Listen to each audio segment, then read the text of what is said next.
சற்றுமுன் வெளியான தகவல். அனைவரும் எதிர்பார்த்து கொண்டிருந்த மகளிர் உரிமை தொகை ரூபாய் 2500. ஆகஸ்ட் 15ஆம் தேதியில் விஜய் ஒரு மாஸ்டர் அறிவிப்பு. இந்த 2 விஷயங்களை செய்தால்தான் பணம் கிடைக்கும். அது என்னென்ன என்பதை இங்கே வரிசையாக பார்ப்போம். நீங்க மறக்காம வீடியோக்கு ஒரு லைக் பண்ணிட்டு சேனலை சப்ஸ்கிரைப் பண்ணிட்டு வீடியோவை ஸ்கிப் பண்ணாம முழுமையா பார்த்தாதான் இதற்கான பதில் உங்களுக்கு கண்டிப்பா கிடைக்கும். மகளிர் உரிமை தொகைக்காக ரூபாய் 2500 கிடைக்க வேண்டும் என்றால் அதற்கு சில அப்டேட்டுகளை செய்ய வேண்டும் என்கிறார்கள். அவை என்ன, அவற்றை எளிதில் செய்வது எப்படி என்பதை இங்கே பார்ப்போம். தமிழகத்தில் கடந்த 2023ஆம் ஆண்டு முதல் ரூபாய் 1000 மகளிர் உரிமை தொகை வழங்கப்பட்டு வருகிறது. இந்த திட்டம் அடித்தட்டு நடுத்தர குடும்பத்தினருக்கு பேருதவியாக இருந்தது. அவர்களின் வாழ்வாதாரத்தை உயர்த்தும் மிக முக்கிய அம்சமாகவும் இருந்தது.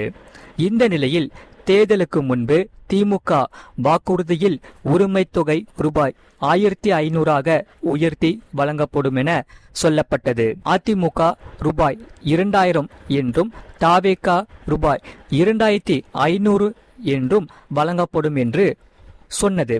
இந்த நிலையில் தவேக ஆட்சி அமைந்ததும் ரூபாய் 2500 உரிமை தொகை ஏற்றி வழங்கப்படும் என எதிர்பார்க்கப்பட்டது. ஆனால் கடந்த மே, ஜூன், ஜூலை ஆகிய 3 மாதங்களும் தலா 1000 மட்டுமே வரவு வைக்கப்பட்டது. இது குறித்து எதிர்க்கட்சிகள் கேள்வி எழுப்பின. இந்த நிலையில் மகளிர் உரிமை தொகையை உயர்த்தி கொடுக்கும் ஆலோசனையில் முதல்வர் விஜய் ஈடுபட்டுள்ளதாக சொல்லப்படுகிறது. இதில் வருகிற ஆகஸ்ட் 15ஆம் தேதி சுதந்திர தினத்தன்று விஜய் சில அறிவிப்புகளை வெளியிடும் போது மகளிர் உரிமை தொகை குறித்த அறிவிப்பும் இருக்கும் என சொல்லப்படுகிறது. அவ்வாறு அறிவித்தால் அந்த ரூபாய் 2500 பெற பொதுமக்கள் 2 விஷயங்களை செய்ய வேண்டும் என்கிறார்கள். அது என்னென்ன என்பதை பார்க்கலாம். நீங்க மறக்காம வீடியோக்கு ஒரு லைக் பண்ணிட்டு சேனலை சப்ஸ்கிரைப் பண்ணிட்டு பாருங்க. அதாவது உங்கள் வங்கி கணக்கில் ஆதார் எண் இணைக்கப்பட்டு அது செயல்படும் நிலையில் இருத்தல் வேண்டும். அரசு வழங்கும் நேரடி பண பரிமாற்றம் அனைத்தும் ஆதார் அடிப்படையிலேயே அனுப்பப்படுவதால் இதுவே மிக முக்கியமான படிநிலையாகும். நீண்ட நாட்களாக பரிவர்த்தனை செய்யப்படாத வங்கி கணக்குகள் முடக்கப்பட வாய்ப்புள்ளது. எனவே உங்கள் வங்கியின் மொபைல் ஆப் அல்லது நெட் பேங்கிங் மூலம் 2 நிமிடங்களில் EKYC விவரங்களை புதுப்பித்துக் கொள்ள வேண்டும். இது மிகவும் கட்டாயமானவை. உங்களுக்கு வரும் SMS, OTP ஆகியவற்றை சரிபார்க்க உங்கள் கையில் உள்ள மொபைல் எண்ணுடன் ஆதார் இணைத்திருக்க வேண்டும். அதே சமயம் வங்கிக்கு நேரடியாக செல்லாமல் உங்கள் மொபைல் போன் மூலமாகவே வங்கி கணக்கின் EKYC மற்றும் ஆதார் இணைப்பு குறித்த விஷயத்தை சரிபார்க்கலாம். அதாவது உங்கள் வங்கி மொபைல் செயலியில் ப்ரொஃபைல் அல்லது சர்வீஸ் பகுதிக்கு செல்லவும். அதில் KYC ஸ்டேட்டஸ் அல்லது ஆதார் சீடிங் ஸ்டேட்டஸ் என்பதை கிளிக் செய்ய வேண்டும். அப்போது உங்கள் விவரங்கள் சரியாக இருந்தால் அப்டேட் என இருக்கும். ஒருவேளை நிலுவையில் இருந்தால் OTP மூலம் 2 நிமிடங்களில் புதுப்பிக்கலாம். எனவே இந்த அப்டேட் இருப்பது அவசியமாகும். மறக்காம வீடியோக்கு ஒரு லைக் பண்ணிட்டு சேனலை சப்ஸ்கிரைப் பண்ணிக்கோங்க. அதே சமயம் மகளிர் உரிமை தொகை மாதம் வரும் இந்த 1000 ரூபாயானது சும்மா செலவு பண்ணாம இதை நீங்க பண்ணீங்கன்னா உங்களுக்கு மிகவும் லாபகரமாக இருக்கும். அது எப்படி என்று இங்கே பார்ப்போம். மாதம் 1000 ரூபாய் கிடைக்குதா? அதாவது தமிழக அரசு பெண்களுக்கு மாதம் ரூபாய் 1000 மகளிர் உரிமை தொகை வழங்கி பெரிய ஆதரவை கொடுத்து வருகிறது.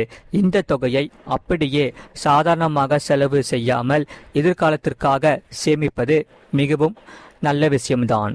அந்த வகையில் மாதம் கிடைக்கும் இந்த உரிமை தொகை பணத்தை சரியான முறையில் முதலீடு செய்தால் சில வருடங்களில் அது ஒரு மிகப்பெரிய தொகையாக மாறி நமது குடும்பத்தின் அவசர தேவைக்கு பெரும் உதவியாக இருக்கும். குடும்ப தலைவிகள் தங்களின் சேமிப்பை தொடங்குவதற்கு இந்த பணம் ஒரு சிறந்த வழிகாட்டியாக நிச்சயமாக அமையும். பெண்கள் முதலீடு செய்ய மிக பாதுகாப்பான இடம் போஸ்ட் ஆபீஸ். அங்கு மாதம் ரூபாய் 1000 செலுத்தும் தொடர் வைப்பு நிதி, அதாவது ரிகரிங் டெபாசிட் கணக்கை தொடங்கலாம்.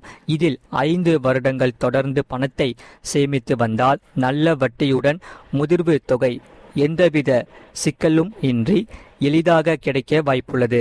இது எந்தவிதமான ரிஸ்க் இல்லாமல் ஒரு மிகப்பெரிய சிறந்த சேமிப்பு முறையாகும். மாதந்தோறும் தவறாமல் சேமிக்கும் பழக்கத்தையும் இது நிச்சயமாக உருவாகும். நீங்க மறக்காம வீடியோக்கு ஒரு லைக் பண்ணிட்டு பாருங்க. உங்களுக்கு பெண் குழந்தை இருந்தால் தாராளமாக சுகன்யா சம்ருதி யோஜனா எனப்படும் செல்வமகள் சேமிப்பு திட்டத்தை தேர்வு செய்யலாம். இதில் மாதம் மாதம் ரூபாய் 1000 முதலீடு செய்வது குழந்தைகளின் உயர்கல்வி அல்லது திருமண செலவுகளுக்கு மிகப்பெரிய அளவில் கை கொடுக்கும். தற்போதைய நிலவரப்படி மற்ற திட்டங்களை விட இதில்தான் அதிக அளவிலான வட்டி லாபகரமாக மக்களுக்கு வழங்கப்பட்டு வருகிறது. இன்னும் பெண் குழந்தைகளின் வளமான எதிர்காலத்தை உறுதியாக இருக்க இந்த திட்டம் மிகப்பெரிய சிறப்பாக அமையும். தங்கம் எப்போதுமே பெண்களுக்கு மிகவும் பிடித்தமான ஒரு விஷயமாகும். உங்களுக்கு அருகில் உள்ள நம்பிக்கையான நகைக்கடைகளில் மாதாந்திர கோல்டு சேவிங்ஸ் ஸ்கீம் மூலமாக இந்த பணத்தை நீங்கள் கட்டலாம். அதே சமயம் மாதம் ரூபாய் 1000 வீதமானது 11 மாதங்கள் கட்டி முடித்த பிறகு செய்கூலி மற்றும் சேதாரம் இல்லாமல் நீங்கள் நகை வாங்கிக் கொள்ள முடியும். இது உங்களை அறியாமலேயே தங்கம் சேர பெரிதும் உதவும். சிறு சேமிப்பில் தங்கம் வாங்குவதற்கு நடுத்தர குடும்பங்களுக்கு இது ஒரு சூப்பர் ஐடியாவாக அமையும். மறக்காம வீடியோக்கு ஒரு லைக் பண்ணிட்டு சேனலை சப்ஸ்கிரைப் பண்ணிட்டு பாருங்க. சற்று மாடர்னான சேமிப்பை விரும்புபவர்கள் மியூச்சுவல் ஃபண்ட் முதலீட்டை தாராளமாக தொடங்கலாம். எஸ்ஐபி எனப்படும் முறையான முதலீடு திட்டத்தின் மூலம் மாதம் ரூபாய் 1000 வீதம் தொடர்ந்து 10 அல்லது 15 வருடங்கள் முதலீடு செய்தால் அது பல லட்சங்களாக வர வாய்ப்புள்ளது. நீண்ட கால முதலீட்டிற்கு இது மிகப்பெரிய அருமையான மற்றும் லாபகரமான தேர்வாக தற்போது மக்களிடையே மிகவும் பிரபலமாகி வருகிறது. பணவீக்கத்தை தாண்டி நல்ல லாபம் கொடுக்கக்கூடிய ஒரு சிறந்த முதலீடு என்று இதை சொல்லலாம். சிறு துளி பெருவெள்ளம் என்பது போல மாதம் கிடைக்கும் அந்த சிறு தொகையை அலட்சியம் செய்யாமல் இன்று முதல் உடனடியாக சேமிக்க தொடங்குங்கள். குடும்பத்தின் பொருளாதாரத்தை உயர்த்த இந்த மகளிர் உரிமை தொகை பணம் பெண்களுக்கு ஒரு அற்புதமான கருவியாக பயன்படும் என்பதில் எவ்வித சந்தேகமும் இல்லை. நீங்க மறக்காம வீடியோக்கு ஒரு லைக் பண்ணிட்டு சேனலை சப்ஸ்கிரைப் பண்ணிக்கோங்க. பக்கத்து பெல் பட்டனையும் கிளிக் பண்ணி வச்சுக்கோங்க. அப்பதான் நம்ம போற வீடியோஸ் எல்லாமே உங்களுக்கு ரெகுலராக காமிக்கும். அதே சமயம் இந்த செய்தியை பத்தி நீங்க என்ன சொல்றீங்க, உங்க கருத்துக்கள் என்னன்னு கமெண்ட் செக்ஷன்ல மறக்காம கமெண்ட் பண்ணிக்கோங்க. உங்க நண்பர்கள் தெரியப்படுத்தவும் இந்த வீடியோ கண்டிப்பா ஷேர் பண்ணிக்கோங்க. அவங்களும் இந்த வீடியோ பார்த்து பயன்பெற்று கொள்ளட்டும். இவ்வளோ நேரம் முழுமையாக வீடியோ பார்த்ததுக்கு மிக்க நன்றி. மீண்டும் அடுத்த வீடியோவில் நம்ம கண்டிப்பாக சந்திப்போம். நிறைய பேர் பார்க்குறீங்க, ஆனால் லைக் பண்ண மாட்டேங்கிறீங்க, சப்ஸ்கிரைப் பண்ண மாட்டேங்கிறீங்க. நீங்கள் மறக்காமல் வீடியோக்கு ஒரு லைக் பண்ணிட்டு சேனலை சப்ஸ்கிரைப் பண்ணாதான் நம்மளுக்கு ரொம்ப ஹெல்ப்ஃபுல்லாக இருக்கும். நீங்கள் நமக்கு சப்போர்ட் பண்ணாதான் அடுத்தடுத்து புதிய புதிய வீடியோஸ், அதாவது அரசு சார்ந்த மிக முக்கியமான தகவல் நம்ம சேனலில் ரெகுலராக கொடுத்துக்கிட்டே இருப்போம். அதனால் நீங்கள் மறக்காமல் வீடியோக்கு லைக் பண்ணிட்டு சேனலை சப்ஸ்கிரைப் பண்ணிக்கோங்க. நன்றி, வணக்கம்.